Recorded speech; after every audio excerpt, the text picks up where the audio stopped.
நடிகர் விஷாலின் மேலாளர் ஒரு செய்தி வெளியிட்டிருக்கிறார். வைரல் காய்ச்சல் தான் விஷாலுக்கு, வீட்டிலே ஓய்வு எடுத்துனா சரியாயிடும் விஷாலின் மேலாளர் சொல்லியிருக்கிறார். தனியார் மருத்துவமனை கூட இந்த மாதிரி தான் சொல்லியிருக்கு. அவருக்கு ஒரு வைரல் ஃபீவர் அப்படின்னு சொல்கிறாங்க.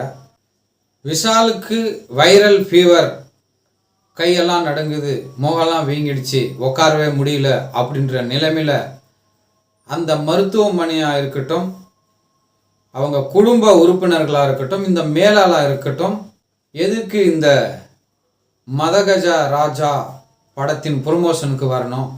விஷாலை அவமானப்படுத்துறதுக்காக தான் இந்த மாதிரி செஞ்சாங்களா? அந்த மேடையிலே சொல்லியிருக்கலாம், விஷால் அவர்களுக்கு வைரல் ஃபீவர், அதனால தான் வர முடியல அப்படின்னு சொல்லியிருக்கலாம்.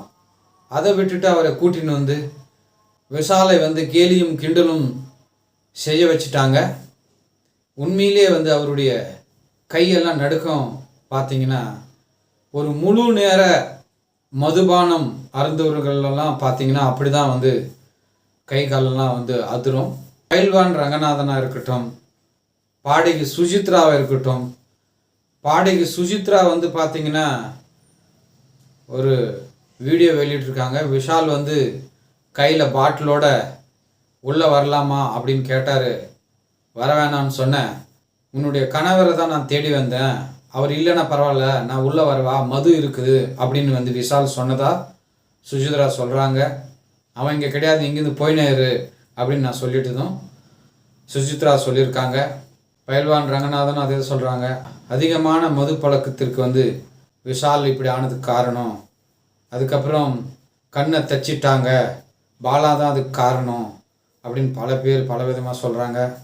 வரலட்சுமியை காதலிச்சார், நித்யா மேனனை காதலிச்சார், தெலுங்கு நடிகை காதலிச்சார், எதுவுமே கை கூடல. இப்போ சிங்கிளாக தான் இருக்கிறாரு. 50 வயசுக்கு மேலே ஆயிடுச்சு.